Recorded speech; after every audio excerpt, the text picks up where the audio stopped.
요즘처럼 안녕하냐고 여쭤보는 게 필요한 때가 없었던 것 같습니다. 요 근래에. 오늘 그 한강 작가가 저 거의 지구 반대편 이제 스웨덴에서 문학상을 받았다고 합니다.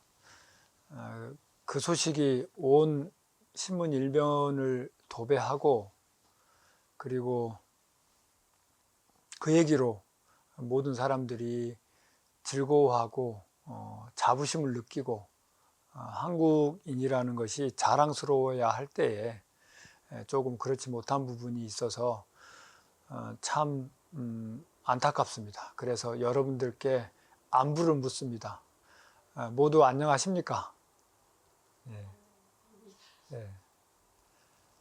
한강 작가 인터뷰를 제가 참 찬찬하게, 그리고 수상소감을 찬찬하게 봐야 되는데, 먼 놈의 세월이 그거를 못하고 그게 뒷순위로 밀릴 정도로 지금 아픕니다. 예. 말 그대로 사바세계입니다. 아픕니다. 예. 언뜻 듣기에 세상 모든 것이, 그리고 모든 사람이, 모든 생명체가 금실로 이어져 있다라고 얘기를 했다는 것 같아요. 한강 작가의 아버님인 한승원 선생도 이제 소설가고, 특히나 이제 불교 소설가여서 아마 자연스럽게, 그리고 오빠도 동국대 국문과 출신이에요. 그래서인지 이렇게 자연스럽게 그 뿌리 속에 불교적인 생각이 배어 있지 않았나 생각을 합니다. 계엄 처음 소식을 듣고 많은 사람들이 트라우마를 느꼈을 거예요. 특히나 광주의 사람들, 그리고 광주를 기억하고 있는 사람들은 그 계엄을 불과 우리 세대에 겪었던 일들이니까 바로 트라우마처럼 다가왔을 거라고 생각합니다. 근데 이제 한강 작가의 글에서처럼 저는 혹시나 또 그런 일이 날까봐, 너의 장례식을 제대로 치러지지 못해 내 삶이 장례식이 되었다라는 그 말이 한 사람의, 그리고 우리 주위에 있던 사람들의 이야기가 금실이 아니라 금동아줄로 이어져서 내 삶을 혹시나, 그리고 우리 후대에도 혹시나 옥죄이는 게 아닌가 싶어서 너무 걱정이 됐었습니다.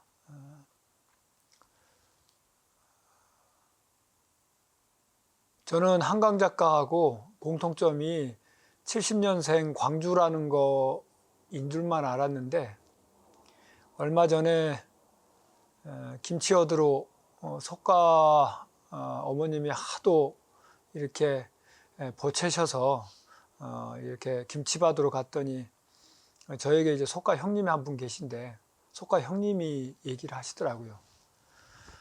진우 스님 그거 알아요? 라고 하면서, 뭘요? 그랬더니 소년이 온다의 주인공이 내 짝꿍이었어요 라고 얘기를 하더라고요. 그러니까 문제학 열사가 제 초등학교 이제 선배인 거죠. 그리고 우리 형님 초등학교 3학년 때 초등학교 3학년 때 짝꿍이었대요. 그래서 형님이 기억력이 원래 좋기도 하시지만 그 형님이, 돌아가신 그 형님이 굉장히 호기심 내지는 학교에서 그렇게 질문을 많이 했대요. 뭐 다른 친구들보다 꼭 궁금한 게 있으면 한 시간에 몇 번씩도 선생님께 손을 들어서 질문했던 학생이라고 하더라고요. 그리고 나중에 그 이제 광주 상고를 가고, 그리고는 이제 뭐 좀 뜸해졌지만 그 어머님의 이야기 속에서도 그 짝이었다라는 걸 확인하는 게 있었다고. 그러니까 어렸을 때 이렇게 머리에 큰 상처가 있었다고 하시더라고요. 그게 또 정확히 기억이 나고, 그리고 또 그 상처로 인해서 또 어머님이 인터뷰한 내용 중에 그 얘기가 나와서 자기 짝인 걸 확인을 했다라고 얘기를 하시면서 친구들하고도 얘기를 했다고 하시더라고요. 그래서 우리가 생각하는 그 금실이 어떨 때는 굉장히 얇을 수도 있지만 나에게 해당 사항이 되면 그렇게 동아줄처럼 크게 이게 와닿는구나라는 생각을 했고, 그 삶의 어느 누군가에게는 그 특히나 가족들 그리고 인연 있는 분들에게는 제대로 된 추모가 없으면 평생이 똑같이 장례식이겠구나라는 생각을 해봤습니다. 그래서 지금 팔레스타인 가자에서 이루어지고 있는 그 잔악한 살상들, 그리고 우크라이나에서 있는 전쟁들, 그리고 세계 각처에서 분쟁과 그리고 안타깝게 돌아가시는 분들에 대한 그 억울함들이 없었으면 좋겠다라는 생각을 했었습니다. 그런데 그게 우리 한국에서도 한 번 더 있을 뻔 했다라는 것이 굉장히 가슴이 아팠습니다. 그런데 우리 젊은이들 보니까 제가 조금 희망을 가졌어요. 이제 대한민국에서 더 이상 계엄은 없다라는 확신을 저는 했습니다. 예. 이번 주 토요일도 우리 즐기는, 그리고 역사 개혁을 즐기는, 그리고 재밌게 읽어나가는 젊은이들과 호흡하고 싶으시면 국회의사당 앞에 가시면 그거를 확인하실 수 있을 거라는 생각이 들어집니다. 예, 오늘 강의 시작하도록 하겠습니다. 한 사람의 죽음이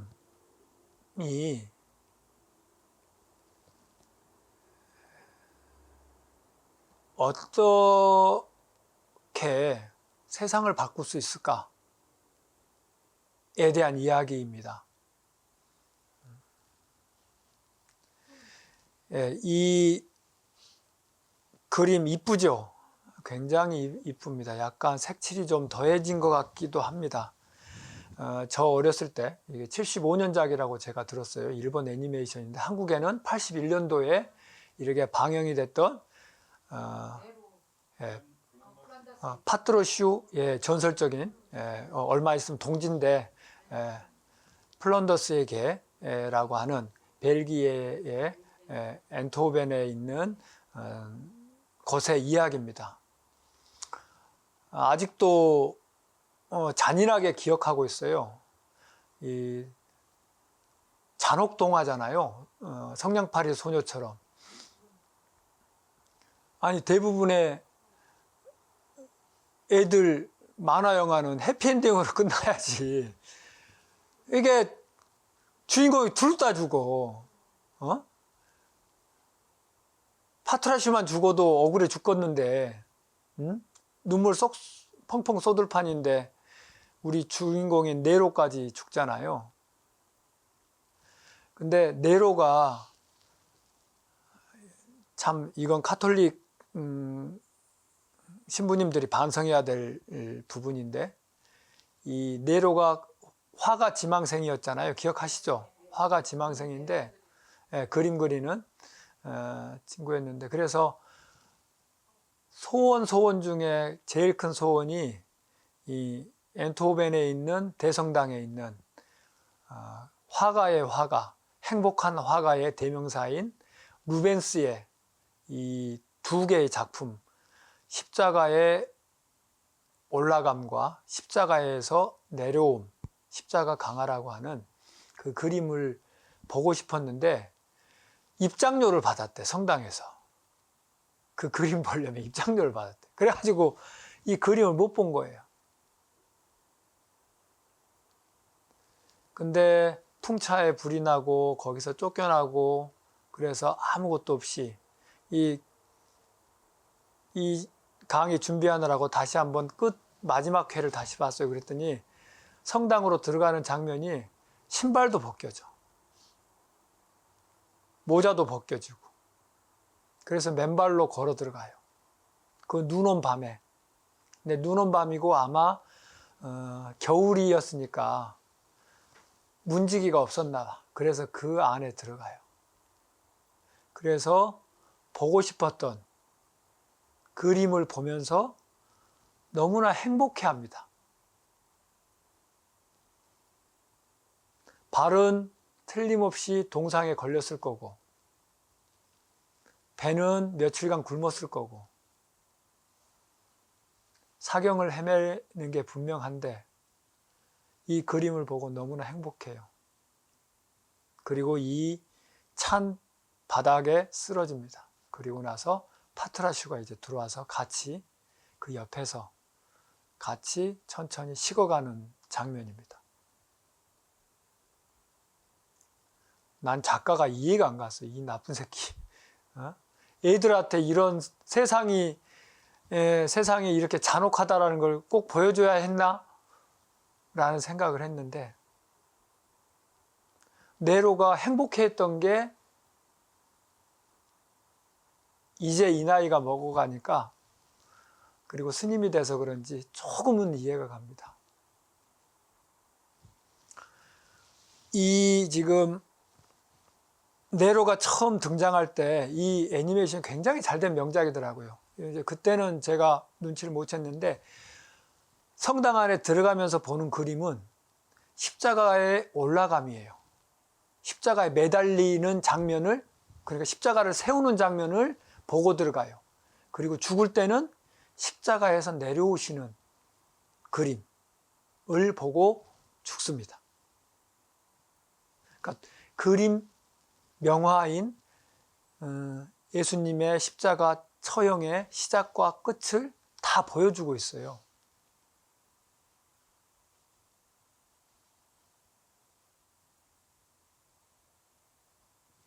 제가 오늘은 예수님이 도를 이루시는 부분을 설명해 드린다 그랬잖아요. 근데 왜 죽음을 가지고 왔을까요? 훌쩍 뛰어넘어서.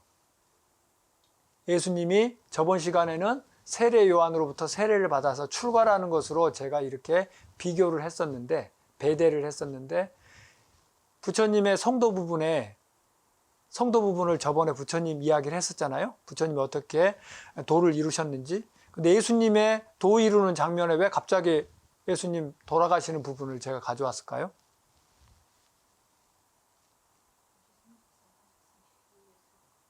응? 혹시 생즉사 사직생명했어요? 그렇죠. 예수님은 이번 생애의 목표가 뭐예요? 그러니까 기독교에서의 예수님의 소명은 뭡니까? 예수님의 소명은 희생양이에요. 속죄의 양. 그러니까 죽어야 되는 거예요.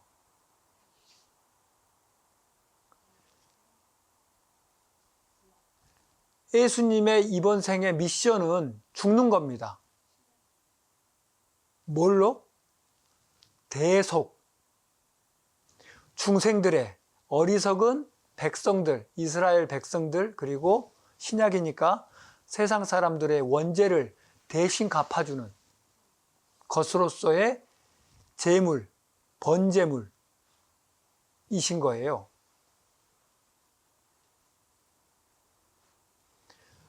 부처님은 서원을 세워서 이번 생에 도를 이뤄서 부처님이 되는 게 불교에서는 도의 완성이지만 기독교에서는 뭐가 완성이다? 소명을 다하는 것이 완성이다 라고 저는 생각을 했습니다. 그래서 예수님의 성도는 돌아가시는 거다 라고 저는 생각을 해서 십자가의 처형을 가져왔습니다. 네로가 엔트호벤의 대성당에 들어가면서 봤던 세 개의 세폭의 그림, 3단 재단화라고 하는데 그 가운데 있는 예수님의 십자가 올리심에 대한 그림입니다. 지금 사람들이 자세히 볼게요.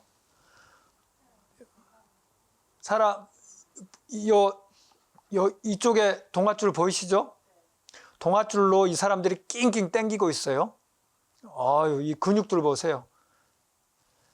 근데 저는 참 루벤스가 화가의 화가라고 느껴지는 게 예수님의 얼굴을 한번 살펴봐 주십시오. 어때요? 고통에 가득 차서 혹은 원망하는 얼굴로 하늘을 쳐다보고 있는 것 같지 않으세요? 이 땡기는 놈들이나 아니면은 본인의 옆구리를 찔렀던 룽기스를 원망하는 시선으로 쳐다보는 게 아니라 누구를 쳐다보고 있어요? 예. 하느님을 쳐다보고 있는 거예요. 당신이 원하시는 뜻대로 하소서라는 말씀을 하고 계신 거죠.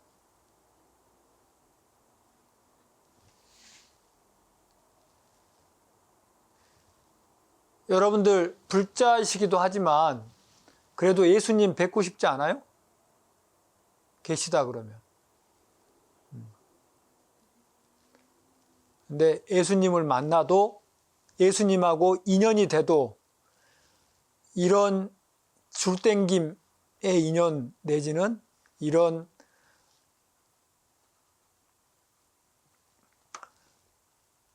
죽었는지 확인하려고 옆구리를 창으로 찌르는 인연으로 만나서는 안 되겠죠.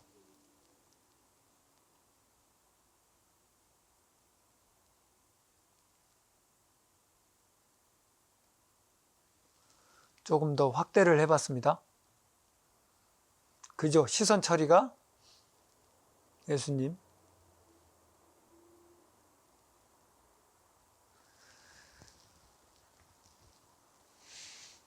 우리가 저번 시간에도 한나 아렌트 얘기를 해드렸는데 한나 아렌트가 예루살렘의 아히만을 지칭하면서 나는 공무원이어서 시키는 대로 했어요. 나는 아무 권한도 없는 명령받아서 항명하지 못한 항명할 수가 없는 공무원이어서 그 국가체제에 의한 명령을 수행했을 뿐입니다. 이번에 장군들, 똥별들 달고 있는 장군들이 한 얘기랑 똑같은 얘기를 했어요.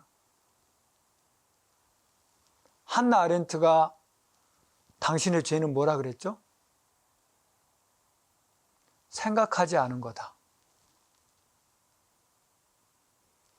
그 명령이 정당한 명령인지, 정의로운 명령인지, 합당한 명령인지 생각하지 않은 것이 당신의 죄다.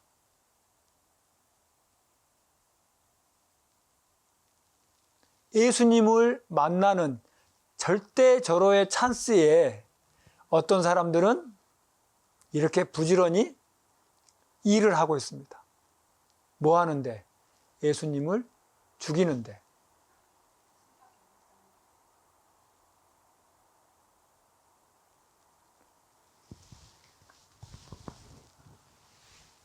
우리가 생각하고 살아야 되겠죠. 예.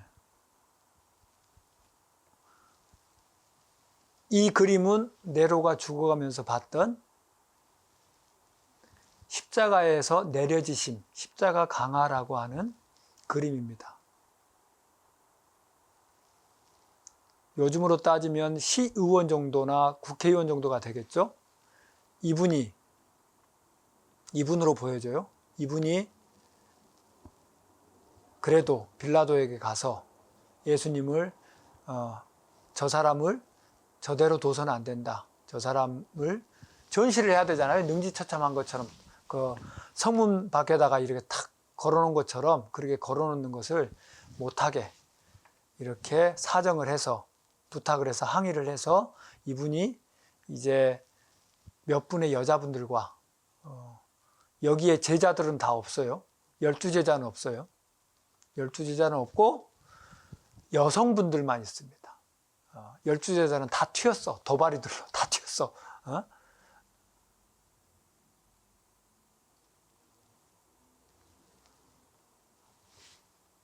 좀 자세히 볼까요?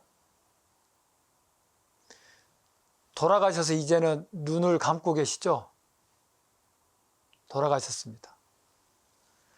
그리고 이 어머님이신지 아니면 막달라 마리아인지는 모르겠지만 이렇게 슬퍼하시면서 조금이라도 도움이 될까 싶어서 이렇게 부축을 하고 있는 장면입니다.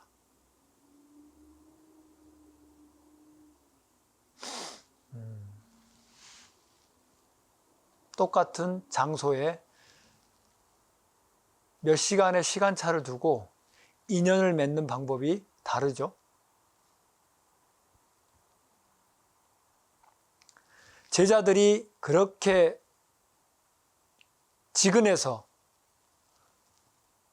발도 씻어주던 스승님, 그리고 본인의 피와 살이라며 성체와 성혈이라고 하는 포도주를 나눠 먹던 제자들은 이 자리에 없어요. 12제자는.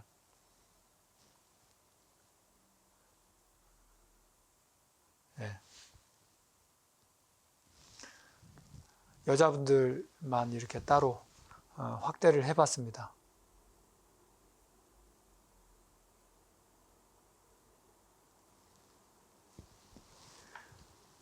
다시 네로 이야기입니다.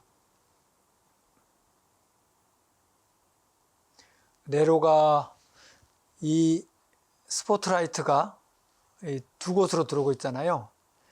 아마 고딕 성당이다 보니까 빛이, 달빛이 이렇게 들어왔을 걸로 이렇게 애니메이션에서는 그린 것 같아요. 그래서 예수님의 부분과 그리고 네로와 파트라슈를 이렇게 비추고 있습니다.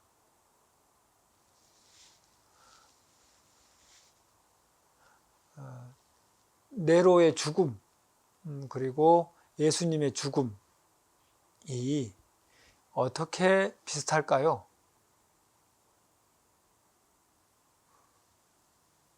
저는 좀 비슷하다고 생각이 들어졌어요. 조금은.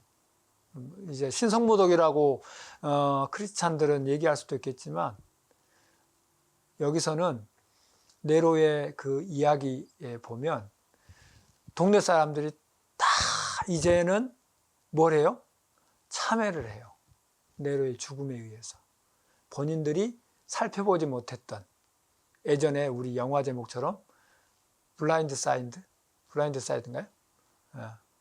우리 저 사각지대라고 하는 이제 그 어려운 이웃들을 챙기지 못함에 대해서 다들 반성을 하고 그리고 네로를 막 찾아다닙니다. 미안하다고 하고 그리고 네로를 괴롭혔던 사람도 참회를 하고 다시는 나쁜 짓을 안 하겠다고 하고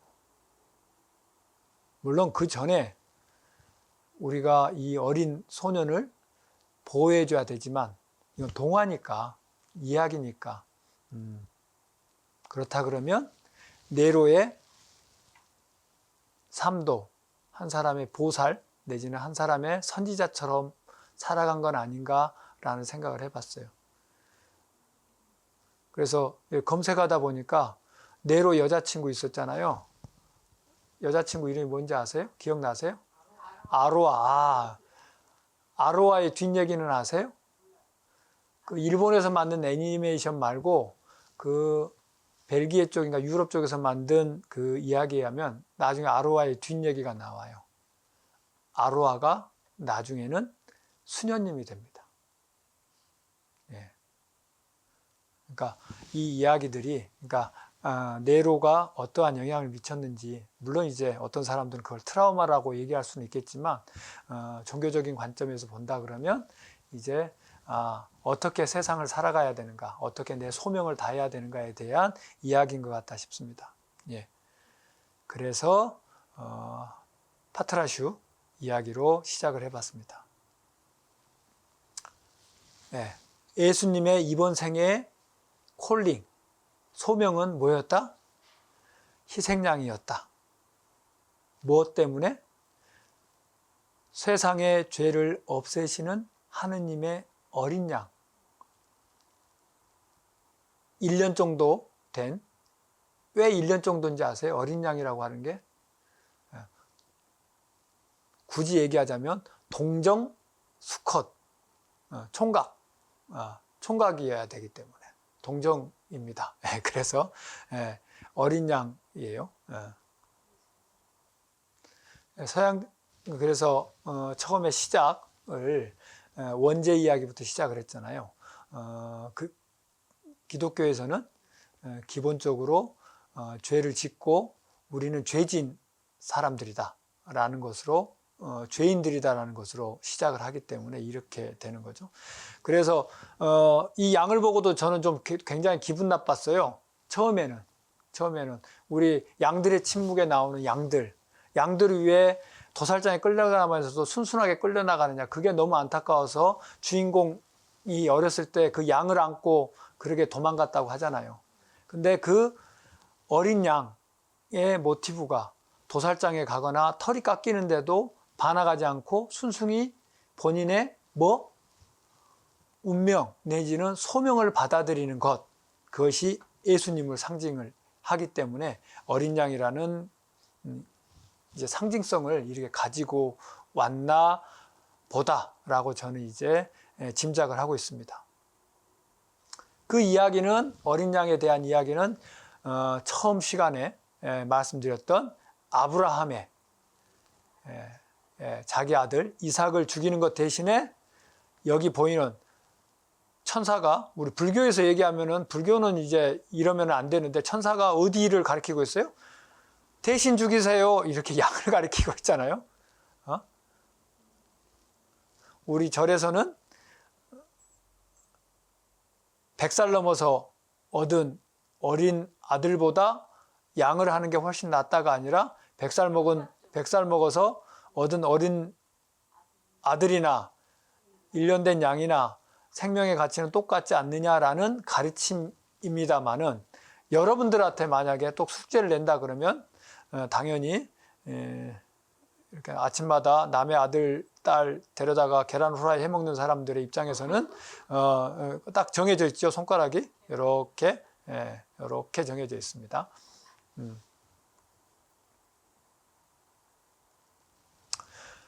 이 그림 참 슬픈 그림이에요. 그죠? 성가족이라고 하는 이분은 누구? 제일 뒤에 있는 분은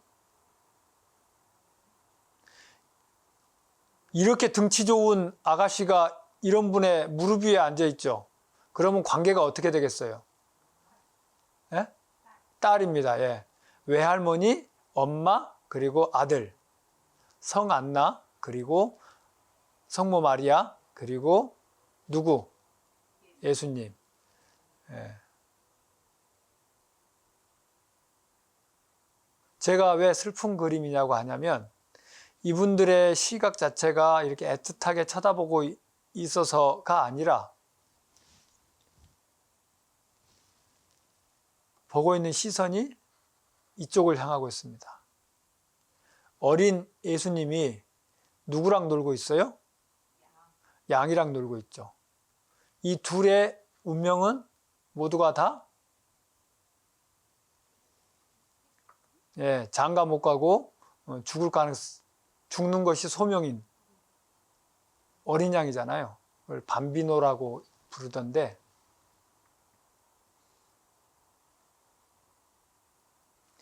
단란한 가족으로 보이지만, 행복한 3대로 보이지만 사실은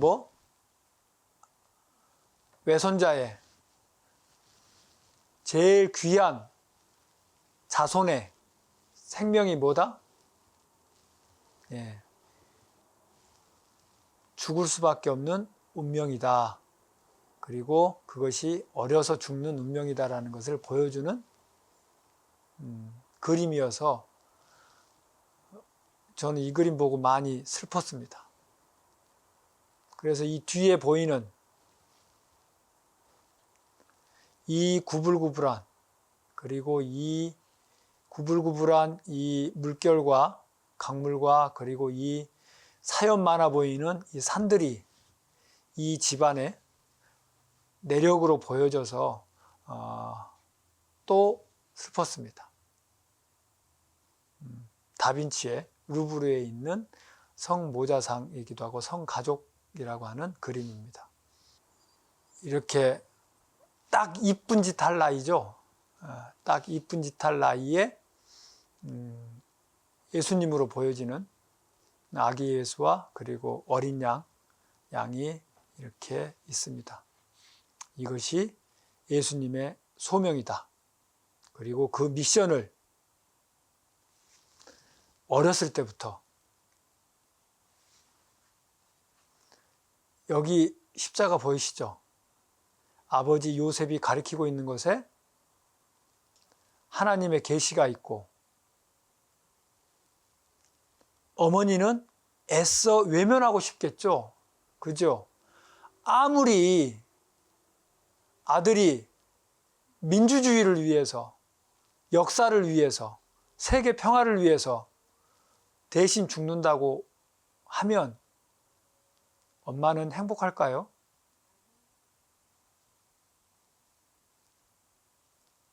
그 표정이신 것 같아요. 그걸 아니까. 아버지는 저게 너의 소명 아니야? 라고 얘기를 하는 것 같은데 어머니는 입 보세요. 입. 꽉 깨물었죠. 그리고 눈길을 돌리고 있습니다. 근데 하필이면 눈길 돌린 곳에 세상과 그 세상을 휘감고 있는 게 뭐예요? 보이시잖아요. 뱀. 뱀이 뭘 물고 있어요? 선악과를 물고 있죠. 뭐예요? 세상의 원죄를 어린 양이 갚겠습니다. 라는 걸 보여주고 있는 그림입니다. 미치고 팔짝 뛸 노릇입니다. 그래서 예수님은 그것을 도살장에 그리고 털깎기로 가는 어린 양처럼 순순히 걸어가십니다. 준비를 하면서 16세기에 레오나르도 다빈치의 그림을 복원한 그림이에요. 그래서 조금 더 선명해요. 마지막 만찬에서 이 중에 누가 나를 팔 것이다 라고 얘기를 하고 제자들에게 당부를 합니다. 서로가 다 자기 아니라고 얘기하는데 단 한 사람만 알고 있죠. 그 사람이 누굴까요? 예, 돈에 밝은 사람. 이 모임의 총무예요, 총무. 돈꾀를 관리하는 사람. 그래서 가룟 유다는 항상 돈에 대한 얘기가 나올 때마다 등장을 합니다. 저번에 얘기했던 300기드온의 300다리온인가요? 300다리온의 그 기름 부은 여인 막달라 마리아가 기름을 부었을 때도 한마디 한 사람이 누구? 총무. 그렇게 많은 돈이면 우리가 많은 사람들이 같이 밥을 먹을 수 있는데 그걸 왜 그 기름을 예수님의 발에다 부어가지고 그러냐라고 얘기했던. 그래서 여기서도 어떻게 해요? 돈자루를 꼭 쥐고 있습니다. 이렇게. 돈자루를 쥐고 있어요. 이게 아마 은화 30개 아니었나 싶어요. 그리고 얼마 있다가 저번 시간에 말씀드렸던 예수님을 세례를 줬던, 우리로 따지면 출가를 시켰던 세례자 요한에 대한 장면이죠. 살로메가 춤을 춰서 유대의 왕에게 내 춤값으로 세례자 요한의 목을 주세요 라고 했던, 그래서 세례자 요한이 죽었다라는 소식을 예수님은 이미 알고 계셨죠. 그리고 본인의 세례자 요한도 목이 잘려 참수형이 당했는데 본인은 더했으면 더하지 덜하지는 않을 거다라는 것을 당연히 알았을 거 아니에요. 그러나 뚜벅뚜벅 그 앞으로 가시죠. 누구랑? 이 한심한 제자들과. 저는 예수님의 말씀 중에서 가장 좋아하는 말이 너희는 이 짧은 순간도 나랑 같이 깨어있지 못하느냐 라고 하셨던 깨어있으라 라는 말씀이 저는 우리 부처님의 말씀이신 것 같아서 굉장히 좋아하는 말씀 중에 하나입니다. 세상 살다 보면 저도 그렇고 저부터도 피곤해서 그리고 귀찮아서 생각하지 않고 누가 시키는 대로 하든지 아니면 세상의 시류대로 가는 경우도 많이 있죠. 깨어있는 사람, 그리고 항상 소원을 하는 사람, 그리고 신의 소명을 들으려고 하는 사람은 깨어있겠죠. 차라리 자는 게 나을 수도 있어요. 뭐보다? 여기 보이시죠? 누군 것 같아요? 유다입니다. 유다가 로마 병정들을 지금 데리고 있잖아요. 예수님을 잡으러 오는 거예요? 예, 잡으러 오는 장면입니다. 이렇게 창 들고 있잖아요. 이렇게 한참 창 들고 오는 사람들이 있나 봐. 이쪽 뒤쪽으로 계속 이렇게 있죠. 그래서 앞장서서 그 적군보다 더 미운 게 누구예요? 밀정들이잖아요. 밀정들. 수박? 그러네. 이쪽인 줄 알았는데 저쪽으로 가 있는, 파란 줄 알았는데 유다입니다. 12제자 중에 한 명이에요. 그리고 누구였다고요? 제가 아까 말한 소임이 뭐였다고? 총무, 동계를 관리하는. 그러면은 이거 조각입니다. 조각. 이거는 예. 제가 그래서 제일 리얼해서 제일 얄밉게 나온 유다 그림 중에 제일 얄밉게 나온 그림이에요. 그래서 제가 이걸 골랐습니다.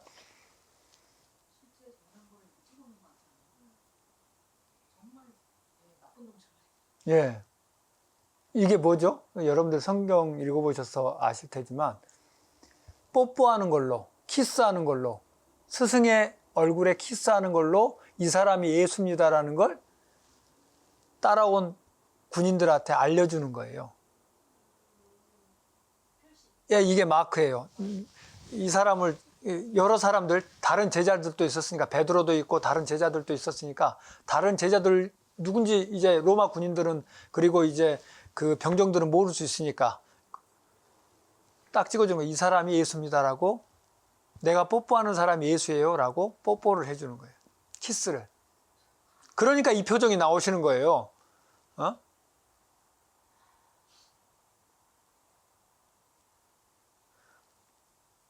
네가 할 일을 하여라 라고 예수님은 얘기를 하셨다는 거예요. 제 생각에는 그러면 유다의 소명은 뭐였을까요? 이렇게 얘기하면 또 신성모독이 될 수도 있지만 모든 것을 하나님이 주재하신다라는 전제하에 그러면 유다의 콜링은 뭐다? 예수님을 팔아먹는 게 콜링이었다. 그래서 예수님도 뭐라 그러셨다? 네가 할 일을 네가 해라.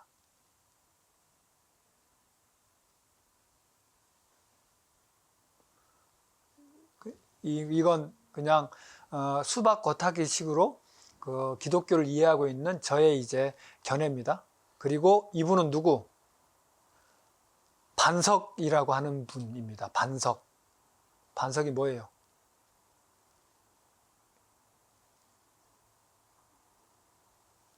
베드로. 베드로의 뜻이 반석입니다. 그래서 반석교회라는 게 그래서 있는 거예요. 그래서 바티칸에 있는 성당의 이름이 베드로 성당, 베드로의 무덤이기 때문에 이게 뭐예요? 세 번째 예수님을 부인하는 장면입니다. 그리고 나서 닭이 꼬꼬댁 하고 울었다는 거예요. 그래서 베드로의 그 상징새는 장딱입니다. 장딱. 첫 번째 제자, 제일 아끼는 제자도 본인을 3번이나 부인해요. 그것도 예수님이 말씀하셨죠. 닭이 울기 전에 너는 나를 3번 부인할 것이다. 제가 안 그럽니다. 저 아닙니다. 이랬는데 베드로도 첫 번째 제자도 부인을 하고, 신뢰의 상징인 돈을 관리하는 총무도 본인을 30전에 은화 30개에 팔아넘기고. 예수님 얼마나 슬펐을까요? 얼마나 외로웠을까요? 여기서 끝나지 않습니다. 그리고 잡혀가서 재판에 넘겨져요. 공정한 재판을 원했지만 어떻게 해요? 재판장인 빌라도가 야, 니들끼리 알아서 해. 나는 이제 나는 상관없다. 니들끼리 율법대로 한다니까 해 하면서 손을 씻어요. 그래서 이 사람을 원하느냐? 라고 하는 장면입니다. 그리고 그걸 말리고 싶었던 빌라도의 부인이 아이고 안 되나 봐 하고 고개를 돌리고 있는 장면이에요. 네. 여기에서 이걸 조금 더 확대한 거는 아우성 치고 있는 사람들이 있습니다. 이 사람들이 다 누구? 로마 사람들일까요? 이스라엘 사람들이겠죠. 당시 이스라엘 상황을 보면 누구 집 누구 이러면 대부분 알아. 어느 동네 누구 그러면 알 정도로. 그죠? 사람들이 그렇게 많지 않았었으니까. 그런데 그 사람들이 예수를 죽이고자 이렇게 아우성을 치고 있는 장면입니다. 이것도 하나는 이쪽 편은 프랑스 작가의 조각이고 이거는 독일 작가의 작품입니다. 손이 아주 우아하게 묶여 있는데 묶여서 태형이라고 하죠. 채형, 채찍으로 맞는 형을 이렇게 당하고 있는 예수님 그림. 그리고 이 가시관을 쓰고 왕관 대신에 이 가시관을 쓰고 그 잠시 동안 고민하고 계시는 예수님을 조각한 베를린에 있는 작품입니다. 그 멜 깁슨이라고 하는 영화 배우이자 감독이 그 만든 영화도 있죠. 패션 오브 크라이스트를 보면 너무 막 그 힘들어요. 예수님 당하는 게 한 사람의 그 고통의 장면들을 계속 한 1시간 반 이상 이렇게 보고 있으려면 그것도 힘든데 보는 사람도 힘든데 그거를 하나님의 아들이라고 하는 그리고 이스라엘의 왕이라고 하는 분이 그거를 다 견뎌내십니다. 이거는 좀 나았을 것 같아. 뭐가 더 힘들 것 같아요? 하나님의 아들이고 그리고 이스라엘의 왕인데 저는 조롱이 더 힘들었을 것 같아요. 스님들한테도 그렇거든요. 이제 이만한 자존심이 있는 저한테도 조그마한 비난이나 비판이 힘든데 완전 무결한 삶을 사신 거 아니에요, 그죠? 예수님 같은 경우는. 근데 그리고 뭐예요? 니들을 위해서 내가 이거 대신 이렇게 고통을 받고 있는데 더 몰라주면 더 화나죠, 그죠? 모르는 사람이 날 욕하는 거는 그렇게 힘들지 않잖아요. 적이 날 욕하면은 뭐 당연하다고 생각할 수도 있고. 근데 내가 너한테 이렇게 잘해줬는데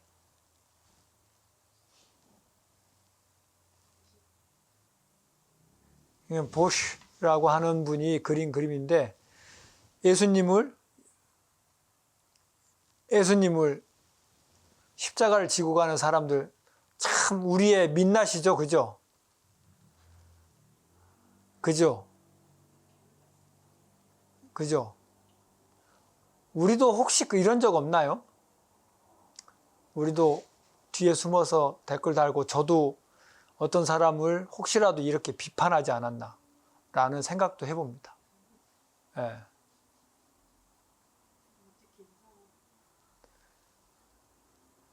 우리에게는 다 이런 양가적인 측면이 있는 것 같아요. 근데 이 인물들 가운데 예수님보다도 더 빛나는 사람이 하나 있죠. 누군 것 같아요? 예, 이 여자분이죠. 베로니카라고 하는. 이분이 들고 있는 게 뭐예요? 수건입니다.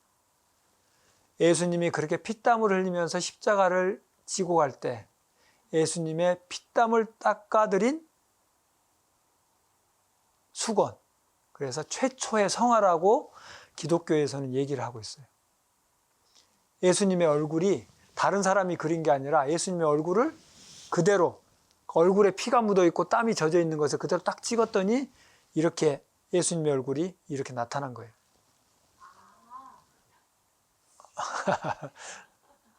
그래서 기독교의 최초의 성화는 이 베로니카의 수건에 묻혀진 예수님의 피와 땀으로 만들어진 이 생성된 이 그림을 첫 번째 이콘화라고도 얘기를 합니다. 그거를 보여드리고 싶었습니다. 그래서 이렇게 십자가를 메고 어디로 올라가요? 골고다. 골고다의 뜻은 해골 언덕. 그러니까 처형장인 거죠. 우리로 따지면. 네, 처형장에 골고다 언덕에 올라가서 다른 제수들과 함께 서 있는 장면. 아, 예수님이 중간에 있는 것 같죠?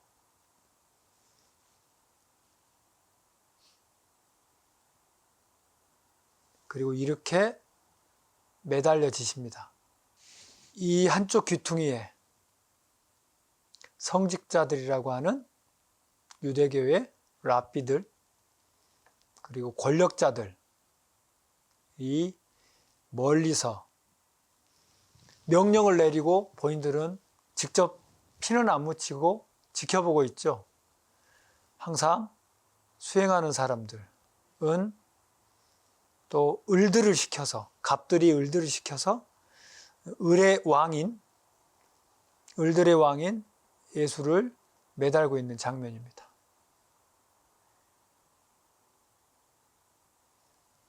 나쁜 놈들 지들이 직접 하지. 전화질로 닥달하고 죄 없는 군인들을 반란군을 만드는 그런 것처럼 생각하고 있지 않는, 생각하고 나쁜 짓 하는, 생각 없이 나쁜 짓 하는 사람들로 이렇게 구분할 수 있겠네요. 그래서 예수님이 하잖아요. 저들이 하는 짓을 모릅니다. 라고. 그래서 더 나쁜 거죠. 우리 부처님이 말씀하신 것처럼 알고 지은 죄보다 모르고 지은 죄가 더 크다. 예.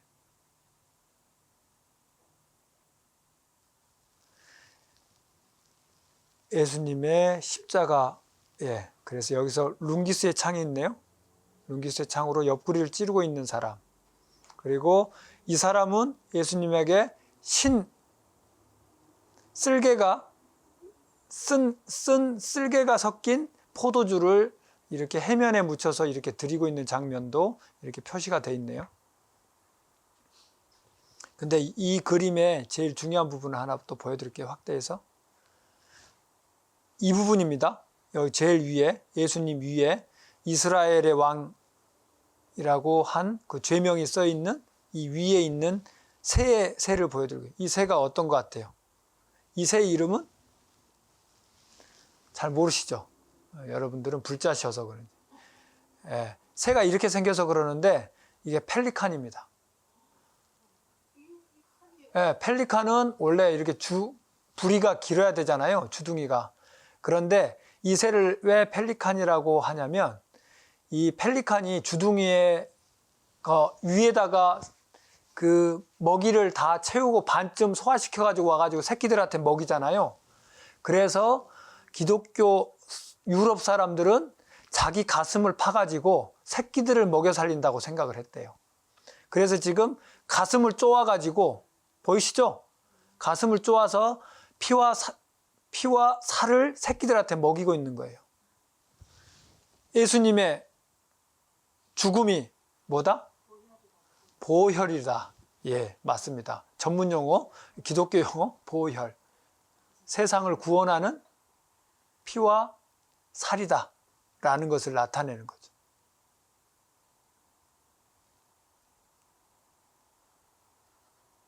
펠리칸의 숙명이기도 하고, 유럽 사람들이 생각했을 때 자기 가슴을, 심장을 파서 새끼들을 먹이는 게 펠리칸의 운명이었다면 예수님의 운명은 뭐였다? 십자가에 매달리는 거였다. 예.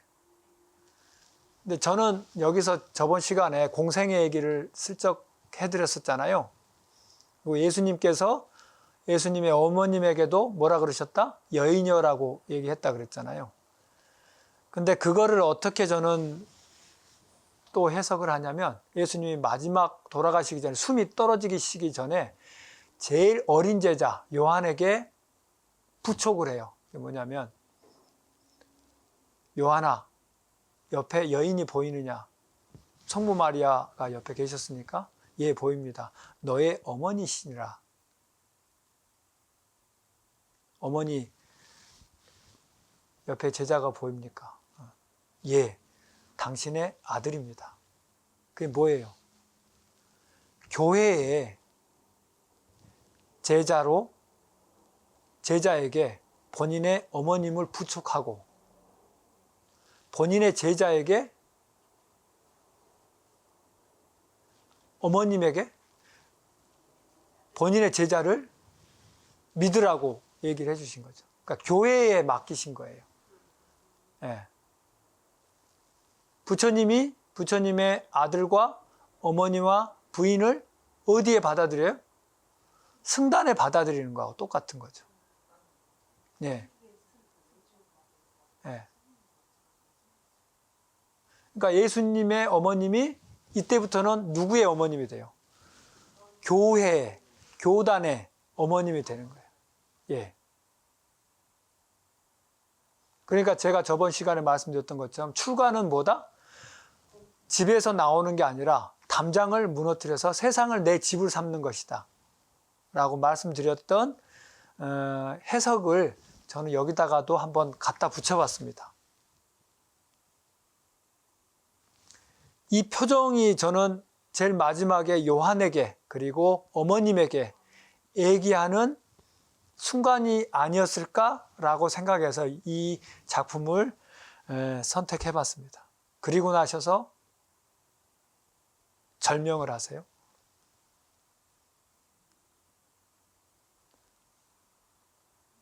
석관의 위에 있는 조각 부분인데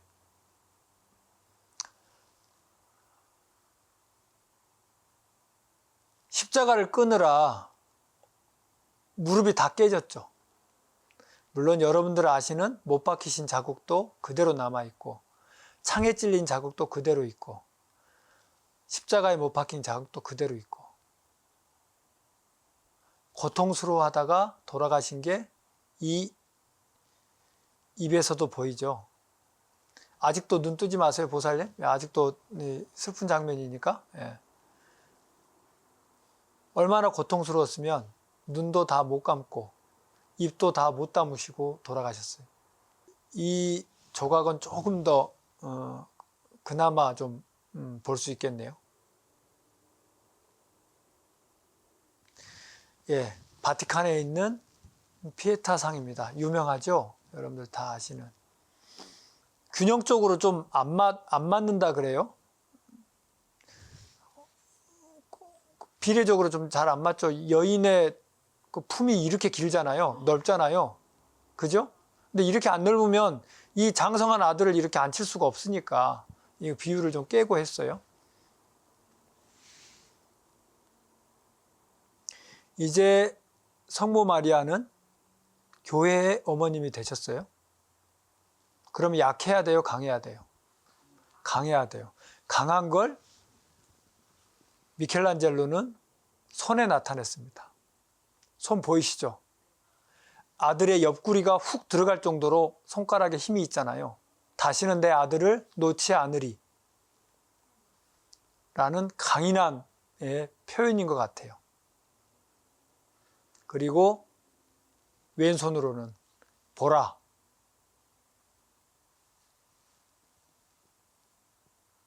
뭘 봐요?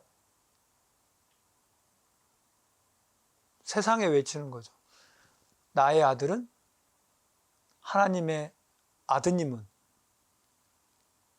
소명을 다했느니라 라는 거를 혹시나 얘기하는 건 아닌가 라는 생각을 해봤습니다. 저는. 예.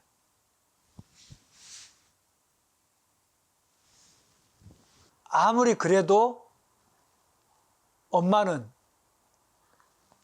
세상을 구원하다 아들이 죽었어도, 예, 모두 몇 개, 도깨비는 하나만 가지고도 900년을 그냥 원한에 맺혀 사는데 뭐예요? 7개나 꼽혀 있어, 심장에. 도깨비가 재물의 신이면 뭐해? 왕관이 이렇게 씌워져 있으면 뭐해? 내 가슴은 이 칼이 심장을 도려내는 것처럼, 그것도 한 자루도 아니고 몇 자루? 7자루가 나의 심장을 찌르는 것처럼 나는, 성모는 아프시겠죠. 아프신 것 같아요. 아프셨겠죠. 그래서 모든 어머님들이, 그리고 모든 아버님들이 한결같이 얘기하시는 게, 아버님이 돌아가시고 어머님이 돌아가시면 선산에 묻고 오지만 자식은 가슴에 묻는다. 내가 아는 사람이 죽어도 추모를 제대로 못하면 내 삶이 장례식이 되는데, 내 아들이 죽었는데, 내 딸이 죽었는데 진상규명을 제대로 못하면 아마 몇 생애 동안 삶이 장례식이지 않을까라는 생각을 해봤습니다. 그 고통을 공감하지 못하는 사람들,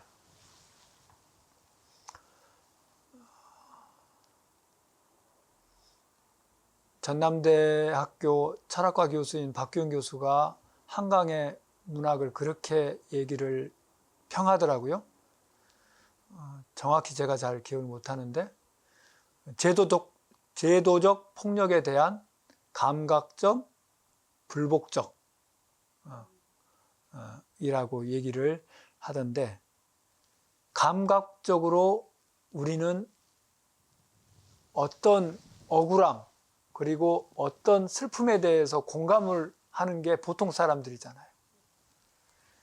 그렇게 하다 보면 아무리 근사한, 그리고 아무리 엄격한 제도가 우리에게 뭘 강요하더라도 우리는 어떻게 돼요?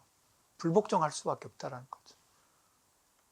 이번에 계엄군들이 국회에 온다고 했을 때 뛰쳐나갔던 우리 시민들처럼,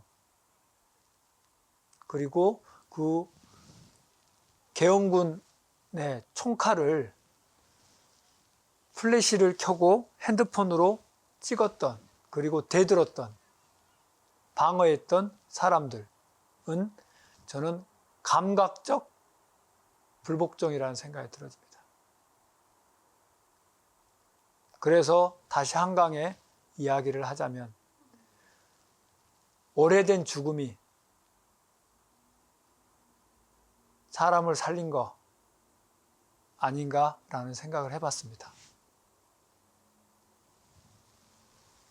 다시는 이 땅에, 그리고 다시는 나보다 어린 사람의 죽음을, 그리고 내 자식의 죽음을 맞이하지 않겠다. 그리고 내 자식의 생명을 놓아주지 않겠다. 내 애인의 생명을 놓아주지 않겠다. 라는 것이 지금 국회로 모여드는 어머님들, 그리고 젊은 여성들의 목소리 아닌가 싶어요. 비율이, 남성 대 여성의 비율이 진짜 한 6대4 되는 것 같아요. 지난 번에 봤던 토요일 날 있었던 집회들을 보면 어머님의 마음, 성모의 마음이 DNA에 이렇게 펼쳐져 있는 거 아닌가라는 생각을 해봤습니다. 운보 화백이 그린 한국적인 골고다 언덕 십자가 처형입니다. 예, 다시 한번 보여드립니다. 생각하지 않는 자의 예수님을 만나는 방법. 죽었는지 살았는지 옆구리를 찔러서 확인하고 있는 군인의 모습입니다. MZ세대에게는 더 이상 계엄은 없을 거라는 생각이 들어집니다. 그러나 똥별들이여, 제발 생각들 좀 하고 살자. 예수님을 이렇게 만날래? 역사를 이렇게 만날래? 세상을 이렇게 만날래? 라고 묻고 싶습니다. 네, 감사합니다. 오늘 여기까지 말씀드리겠습니다.